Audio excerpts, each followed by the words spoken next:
이제 결혼 뭘 해야 되지? 순서는 어떻게 되지? 결혼식장 잡는 것 자체가 하늘의 별 따기가 된 경우. 반갑습니다. 엄마의 지혜 엄지TV 엄지맘입니다. 오늘 주제는 결혼을 준비하시는 우리 예비 마마님들을 위한 결혼 준비 시리즈 그 1탄 결혼식 준비 순서 편이고요.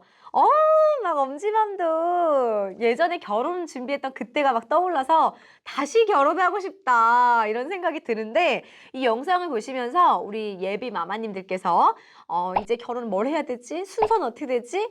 고민을 하는데 조금이나마 도움이 되기를 바라겠습니다. 오늘도 끝까지 시청해주세요.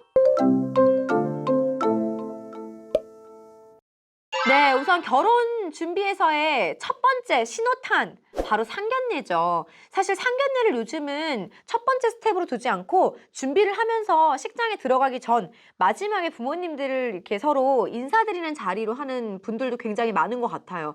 근데 그럼에도 불구하고 어쨌든 양가의 합의와 또 형식적이지만 그래도 서로 간에 인사를 하면서 이 자리에서 결혼에 대한 전반적인 이야기들이 오고 가는 자리라고 보시면 되세요. 상견례에서 굉장히 중요한 거는 바로 택일이에요. 택일. 그러니까 언제 하는 게 좋을까요? 네, 요 날짜에 대해서 계절이나 월 또는 꼭 피해야 되는 거, 서로 집안 간의 이슈들 이런 것들을 공유하면서 우리가 언제 결혼하면 좋겠다, 또 신혼집은 어떻게 할지 뭐 이런 등등등에 대해서 아주 어색하고 그렇지만 그 자연스러움 속에서 합의를 해야 되는, 그래서 상견례에 대한 스트레스가 되게 많잖아요. 그럼에도 불구하고 이 상견례를 건너뛰고, 네, 이 스텝을 건너뛰고 해야 되는 경우도 있습니다. 바로 임신을 해서 빨리 해야 된다, 이렇게 긴급한 상황이 발생하는 경우도 있고요. 예비 부부인데 우리가 부부 중에 한 명이 뭔가 이민을 가거나 해외로 이직을 하게 되거나 또는 유학을 갈 계획이 있다라고 하면은 또 빨리 결혼식을 준비해야 돼서 이 상견례가 뒤로 미뤄지는 경우가 있죠. 그리고 부모님의 사정도 고려가 돼야 돼요. 양가 부모님 중에서 한 분이 좀 인맥왕인데 내가 그동안 여기저기에 품앗이를 많이 해놨는데 나 정년퇴임 전에 우리 자녀의 결혼식을 올리고 싶다, 이렇게 완강하게 결혼식 날짜를 빨리 당겨야 된다라고 주장하시는 부모님이 계시는 경우도 굉장히 빠르게 신속하게, 네, 상견례고 뭐고 일단 식장부터 알아봐라 진행이 되겠죠. 그 다음에 이미 부모님들께는 인사가 다 되었고 양가에 서로 가면서 가족 행사도 참여하고 서로가 잘 알고 있고 뭔가 이렇게 만나진 않았지만 결혼하는 게 공식적으로, 네, 합의가 되는 경우들도 있어요. 또 자녀들이 이렇게 서로 이야기를 하면서 이 예비 부부들이 이야기를 전달을 해서 합의가 된 경우도 있고, 그냥 모르겠다 빨리 하고 싶다 네, 이런 경우에도 상견례에 대한 스트레스 때문에 시간이 지체되는 것보다는 일단 식장 투어하고 알아보면서 중간에 상견례를 잡는 경우도 있습니다. 그래서 제가 사실 상견례를 스텝 1으로 했지만 이건 좀 뒤로 갈 수도 있다는 거 여러분들께 말씀을 드리고요. 이런 경우에는 꼭 상견례가 1번이 아니어도 되고, 이때에는 진짜 중요한 이슈가 바로 이 스텝 2인 결혼식장 잡기입니다. 저는 특히 이 코로나19 이후로 지금 이 시기에 결혼하시는 예비 부부들을 보면서 와, 이 결혼식장 잡는 게 하늘의 별 따기구나를 더 체감하고 있는데요. 제 주변에 친한 언니, 친구, 동생 결혼을 준비하는 분들이 좀 있어가지고 저에게 막 질문이 오잖아요. 또 깐깐한 엄지맘이니까 저의 결혼은 어땠는지 많이 물어보더라고요. 제가 이렇게 하나하나 좀 정보를 주고 그러다 보니 알게 된 점이, 이 코로나19로 인해서 집합이 안 되다 보니까 대한민국의 웨딩홀이 많이 문을 닫았어요, 여러분. 그로 인해서 그때 코로나19에 결혼을 못했던 부부들이 몰렸죠. 식장은 줄어들었죠. 그러니까 이 공급과 수요가 불균형이 된 거예요, 지금. 그래서 뭐 성수기고 비수기고 뭐고 없이 결혼식장 잡는 것 자체가 하늘의 별 따기가 된 경우, 지금 이 시기에 결혼하시는 부부들에게 굉장히 또 변수이자 스트레스이지 않을까 생각을 해서요. 저는 가장 중요한 게 바로 이 예식 식장입니다. 왜냐하면은 이후에 올 스텝들이 다 계약서를 쓰거나 일정 예약을 할 때 결혼식 날짜가 언제요를 물어봐요. 그거에 따라서 모든 이후의 일정들이 다 잡히기 때문에 여러분들은 결혼식장을 먼저 예약을 하셔야 되는데, 여기서 진짜 중요한 거는 일단 예약을 하셔야 돼요. 지금은 예약금은 여러분 환불이 가능합니다. 그렇기 때문에 예약으로 홀딩을 해 두시고, 내가 웨딩 플래너를 쓸지 안 쓸지 모르겠다라고 하시는 분들은 웨딩 플래너를 결정하신 다음에 이 웨딩홀을 보셔야 돼요. 왜냐, 여러분들 이거 제가 따로 자세히 설명을 웨딩 플래너 편에서 소개해드리겠지만은,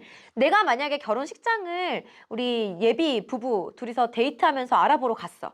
그러면 식장에서 신부님의 성함과 연락처를 남기라고 합니다. 그리고 내가 나중에 플래너를 함께 결혼 준비를 해야지?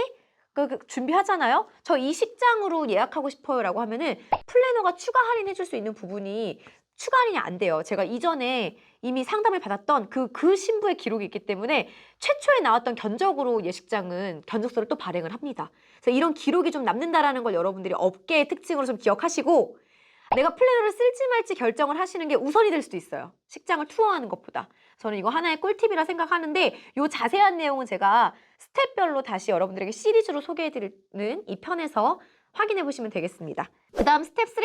이제 예랑이와 예신이는 만나서 우리 결혼식에 대한 예산을 잡아야 돼요. 우리 예산은 얼마나 비중을 둘까? 예산이 가장 중요한 게 식장의 그 대관 비용도 있을 거고 식대 비용도 있을 거고 예상 하객 수 그리고 이 기타 등등의 부대 비용들이 있을 거예요. 오늘 이 편에서는 결혼식 준비를 하는 데 있어서 여러분들이 어떤 거가 들어가야 되는지 어떤 순서로 해야 되는 게 맞는지를 말씀드리는 건데 그래야지 사실 두 번 걸음하지 않고 한 번에 필요한 정보들을 다 가지고 시간을 아낄 수 있잖아요. 우리 결혼 준비 과정을 보통 최소 6개월, 최대 1년까지를 잡고 준비를 하는데 저는 이게 인생 일대 대대적인 프로젝트라고 생각합니다. 왜냐하면은 나 혼자서 우리들이 좋다고 하는 게 아니에요. 이건 집안의 행사가 되기 때문에 진짜 여간 스트레스를 받지 않을 수가 없거든요. 그래서 저는 이 예산을 짜는 것도 이 예비 부부 둘이서의 의견이 가장 중요하지만 또 양가 부모님에게도 좀 동의를 구하는 과정들도 필요하다 생각을 해요. 그래서 예산 범위에 들어가는 게 우리가 결혼식을 올릴 지역, 그 지역 근방에서의 평균 비용들, 그리고 호텔에서 할지 웨딩홀에서 할지 그 호텔 규모, 네, 그리고 하객 규모 뭐 이런 것들을 좀 고려해가지고 나는 결혼식에 최대 2 이상은 쓰고 싶지 않다 이런 기준이 명확히 있으셔야 돼요. 그리고 그 기준 안에서 움직일 걸 추천드립니다. 자, 그 다음 단계별로 쭉쭉 순서대로 말씀드리자면요. 스드메 패키지를 예약하셔야 돼요. 특히나 예쁜 드레스는 같은 그 월에 우리 신부님들이 먼저 홀딩하시는 분에게 2주 정도의 홀딩 기간을 줘버립니다. 그렇기 때문에 내가 입고 싶은 드레스가 저거 예쁜데 입지 못하는 경우가 발생해요. 그래서 저는 스드메에서 예쁜 드레스를 먼저 킵해 놓는 것도 되게 중요하다. 그래서 순서를 좀 앞으로 당겨놨고요. 그 다음 본격적으로 드레스 투어를 마치면 본식 스냅이나 DVD. 역시 이 영상업체들도 그 시즌에 몰려요, 결혼식들이. 그러니까 잘하는 곳에 내가 의뢰를 하고 싶어도 그때 이미 다른 행사들이 잡혀 있습니다라고 하면 내가 의뢰를 할 수가 없습니다. 그래서 결혼식에서 정말 중요한 이 몇 가지 중에 하나인 이 평생 남는 영상과 사진은 또 잘하는 업체일수록 빠르게 예약을 해두셔야 된다라는 거 말씀을 드리고요. 그리고 나서 우리 스튜디오를 결정하는데 스튜디오를 거쳐야 되는 이유는 결혼식장에 가면 포토 테이블이 있죠. 그리고 영상을 그 결혼식 행사 전에 사전에 틀어준단 말이에요. 이때 쓸 용도예요. 사실 되게 허무하긴 한데 그래도 청첩장에도 들어가야 되고 여기저기 결혼식 전에 나와야 되기 때문에 이것도 여유 있게 촬영하시고 보정까지 다 끝내고 청첩장을 만드는 시기엔 나와 있어야 돼요. 그렇기 때문에 결혼 준비를 한 3, 4개월 만에 준비하셔야 되는 분들은 빠르게 스튜디오 결정하고 날짜를 잡으셔야 된다. 이때 다이어트를 하실 분들도 빠르게 다이어트를 신속 다이어트 해야 된다 말씀을 드립니다. 자, 이걸 끝내고 나면 우리 결혼 예물과 이제 반지 이런 걸 보셔야 되는데 결혼식 날 쓰는 거 아닌가요? 라고 하실 텐데요. 스튜디오 촬영할 때 씁니다, 여러분. 그때 이미 결혼 반지가 있어야 돼요. 그렇기 때문에 결혼식까지는 6개월이 남았어도 스튜디오 촬영까지 2달밖에 안 남았다면 역시 이것도 좀 빠르게 서둘러서 여러분들이 발품을 파셔야 되겠죠. 그 외에도 이제 신혼집도 이 사이사이 알아보셔야 되겠지만은 특히나 그 신혼여행지 이런 것들도 여러분 좀 고려하셔가지고 아마 그 결혼식 날짜를 잡으실 거예요. 그리고 나서 예복을 구입하게 되죠. 근데 저는 개인적으로 예복 구입하실 때에는 그 예랑이가 신랑이 평소에 정장을 좀 자주 입는 편이다라고 하면은 너무 턱시도 타입으로 하지 마시고 평소에 입을 수 있는 좋은 수트 하나 맞춘다 생각하시고 그곳에다가 본식 때 쓸 이 턱시도가 있어요. 카라만 턱시도로 빌리면 이것만 딱 덧붙이면은 딱 턱시도가 되거든요. 근데 그런 식으로 좀 효율적으로 쓰시는 게 한 번 입지 않고 오래 입을 수 있는 방법이다. 이것도 추천을 드리고 싶고요. 그 다음에 우리 또 뭘 사야 됩니까? 한복 사야죠. 근데 이걸 사지 마시고 대여를 하세요. 부모님, 양가 부모님 옷 한 벌씩 해주고 싶다? 그냥 옷 해주세요. 한복 맞춰드려봤자 별로 입을 일 없으세요. 근데 우리 양가 부모님이 엄청 형제 관계가 많다. 그러면 이때 아마 맞춰드리는 한복을 다른 형제들의 결혼식 날 혼수로 참석하실 때 입고 가실 거예요. 이런 걸 좀 고려하셔가지고 여러분들이 맞추시면 될 것 같고, 이제 청첩장을 알아보기 시작해야 됩니다. 청첩장 같은 경우에는 업체마다 들어가셔서 샘플을 미리 신청하시면은 실제 샘플들을 보내줘요. 저도 한 100개 정도 샘플을 받아보고 그중에 선택했었던 기억이 있는데, 이미지로 보는 거랑 실제 받아봤을 때랑 질감 이런 게 전혀 다르기 때문에 이것도 미리미리 신청하셔서 택배 받고 문구 들어갈 거, 디자인 이런 걸 고민하시면 좋겠습니다.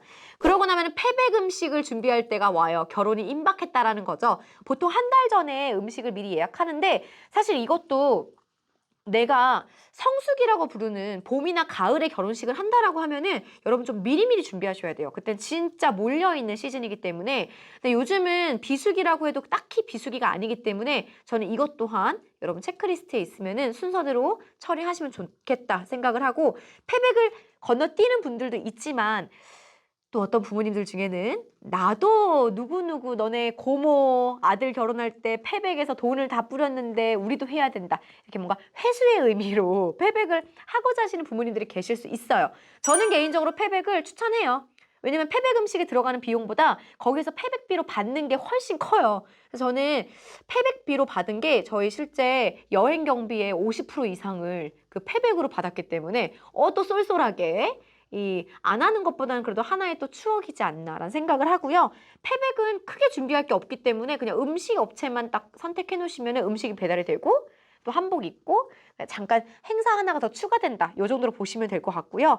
그리고 나면은 또 준비하셔야 되는 게 이제 청첩장을 돌리면서 함께 하시면 좋은 게 주례나 축하, 뭐 가방순이, 네, 이렇게 그 결혼식에서 주요한 역할을 하셔야 되는 분들에게 먼저 청첩장을 돌리면서 인사를 하고 부탁을 하는 것. 요게 그 다음 스텝일 것 같고요. 그러고 나면 청첩장이 나오겠죠. 그러면은 하객 리스트를 부모님들과 나와 우리 예랑이와 함께 앉아서 리스트를 한번 쭉 정리해보는 거 되게 중요합니다. 그래서 이렇게 리스트를 정리하시면서 실제 직접 만나서 이렇게 전달할 사람들 또는 이렇게 묶어가지고 한 번에 그때 모임이 많은데 다이어트도 해야 되잖아요, 여러분. 또 시간도 없어. 그러다 보니까 최대한 그 약속 날짜나 동선들이나 모임들이 있었으면은 그룹으로 묶는 게 정말 좋습니다. 그래서 개별로 만나려면은 끝이 없어요, 여러분. 그래서 이런 걸 좀 일정 조율을 해야 되는 거, 이게 순서에 들어가겠구나.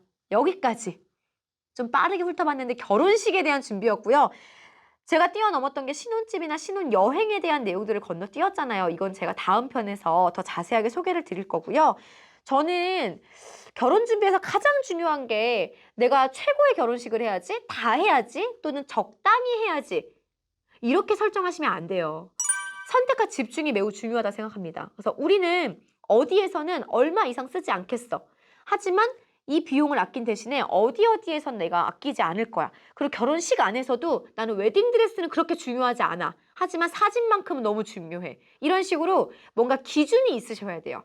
이거를 예랑이와 예신이가 함께 서로 합의하는 과정이 되게 중요할 것 같고, 이 과정에서 가장 많이 다투는 게 아무래도 이게 다 돈이다 보니까 예산에 대한 부분들, 서로 예산 비중을 어떻게 잡을지에 대한 부분들, 계속해서 계약금이 100, 200 나가거든요. 이럴 때마다 좀 돈이 많이 들어가니까 아무래도 서로가 좀 민감해지면서 예민해지면서 또 힘들어지면서 다툼이 시작되기도 해요. 여기에 양가 부모님 중에 한 분의 의견이 강해지면은 또 그로 인한 스트레스로 내가 원하는 결혼식을 하지 못할 때 싸움이 발생하기도 하죠.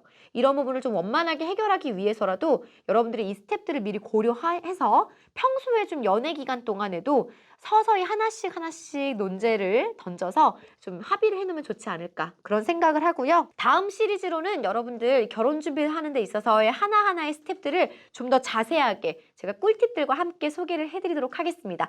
여러분들의 궁금하신 점이 있으시면요, 이 아래 댓글이나 네이버 카페에 오셔서 많이 남겨주시고요. 좋아요와 구독은 사랑입니다. 다음에도 유익한 영상으로 또 인사드리겠습니다. 감사합니다.